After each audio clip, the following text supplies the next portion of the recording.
8:35-এ ছিল। এই যে এখন শিয়ালদা থেকে ট্রেন ছেড়ে দিয়েছে।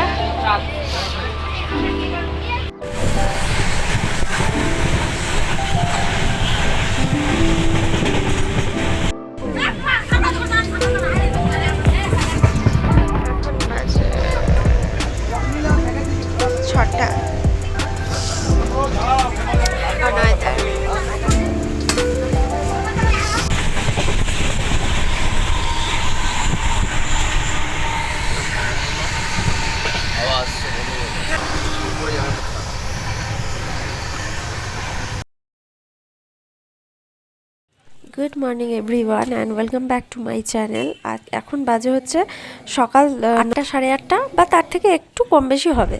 তো এখন আমরা শিলিগুড়ি পৌঁছে গেছি, আর শিলিগুড়ি থেকে এখন আমরা যাচ্ছি মানেভঞ্জনে। আমরা যাব সান্দাকফু, সেটা কালকে যাব, আজকে মানেভঞ্জনে যাচ্ছি। এখানে আজ রাতটা স্টে করব। আর এখান থেকে শিলিগুড়ি থেকে আমাদের মানেভঞ্জন যেতে টাইম লাগবে ওই 3 ঘন্টা মতো। আমাদের এই যাত্রাপথে কলকাতা শহরকে পিছনে ফেলে রেখে এই হালকা ঠান্ডা কে সাথে করে নিয়ে আমাদের গাড়ি দুর্বার গতিতে ছুটে চলেছে। আর আমাদের এখন লক্ষ্য হচ্ছে মানেভঞ্জন।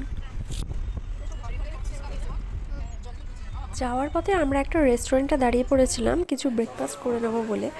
এখানে পুরি, সবজি ইত্যাদি নিয়ে নিয়েছিলাম, চা খাওয়া হয়েছিল। তো এখন আমরা খাবার খেয়ে নেবো, খেয়ে তারপরে আবার বেরিয়ে পড়বো। তো আমরা যে পাহাড়ি রাস্তায় যাচ্ছি সেই রাস্তা যতটা চড়াই উতরাই ঠিক ততটাই হচ্ছে চওড়া আর ততটাই সুন্দর। তো আমাদের বেশ ভালোই লাগছিলো, চারপাশে পাহাড় আর চা গাছ লাগানো পাহাড়ের ধাপে ধাপে, যেটা আমরা এই টাইমে এলে মানে এই টাইমটা হচ্ছে এই সবগুলো পাওয়া যায়। আর যদি নভেম্বর ডিসেম্বরে আপনারা আসেন তো সেখানটা তো সেই সময়টা বরফই পাওয়া যায়। এখন আমরা এসছি হচ্ছে মিরিকে। Hello friends, welcome back to my মধুয়াস লাইফস্টাইল চ্যানেল। গুড মর্নিং সবাইকে। এখন বাজে হচ্ছে 11টা মতো। তো ব্লগটা কাল থেকে স্টার্ট হয়ে গেছে, কিন্তু ব্লগটা স্টার্ট করতে পারিনি। তো এখন মানে আমি ইন্ট্রো দেওয়ার টাইম পাইনি। তো এখন আমাদের কারণ কাল রাতে 8:30টায় ট্রেন ছিল। দেন ট্রেনের পর তারপরে আমরা এখন শিলিগুড়ি পৌঁছেছি। শিলিগুড়ি থেকে গাড়ি বুক করাই ছিল।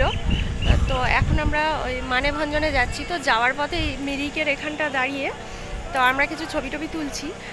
তো ব্লগের সাথে থাকুন, দেখতে থাকুন। আমি কতদূর ভিডিও আমি করার চেষ্টা করব, ঠিকঠাক ভালোভাবে ভিডিও। এখন ওয়েদার মানে ভিতরটা খুব সুন্দর, ওপরে ওরা ছবি তুলছে। তো শিলিগুড়ি থেকে মানেভঞ্জন যাওয়ার দূরত্ব হচ্ছে 75.2 কিলোমিটার, যেটা আমাদের মোটামুটি 3 ঘন্টা কি 3 ঘন্টার একটু বেশি লেগেছিল। তো এখন আমরা চলে এসেছি, আর আমাদের হোমস্টের নাম হচ্ছে গ্লোরি হোমস্টে।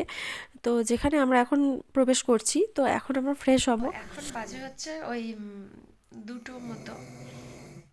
তো এখন হচ্ছে আমরা হোমস্টেতে পৌঁছে গেছি। তো এখন আবার লাঞ্চ করতে যাব। তো লাঞ্চ করে এসে, কারণ রুমটা মোটামুটি ভালোই, আজকের রাতটা আমরা এখানে থাকবো, কালকে যাব আবার সান্দাকফু। তো আজকে আমরা মানভঞ্জনে আছি। তো এখানে একটা মার্কেট আছে, বিকেলে ওখানটা বেরোবো হয়তো। তো ফ্রেশ হয়ে আমরা 2:45-এর দিকে লাঞ্চ করতে চলে এসেছিলাম, সেটাই খেতে হবে।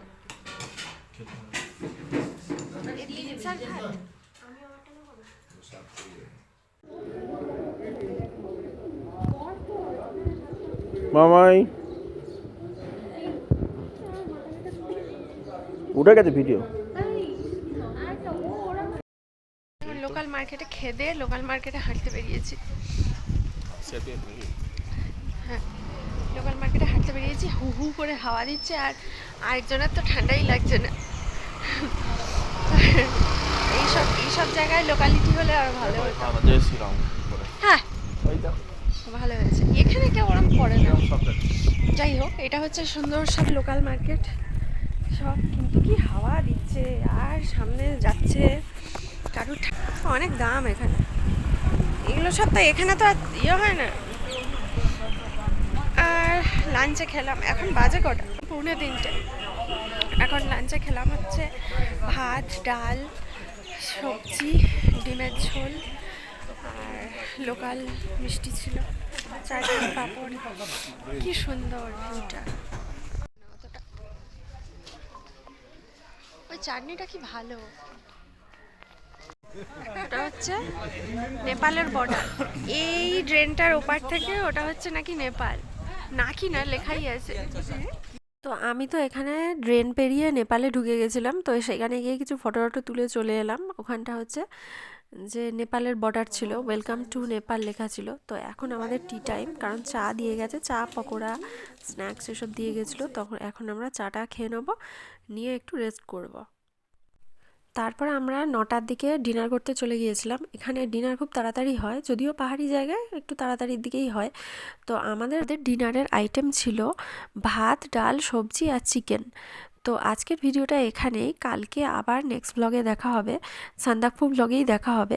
ততক্ষণে আপনারা সবাই ভালো থাকবেন, সুস্থ থাকবেন। Till then, tata, good night.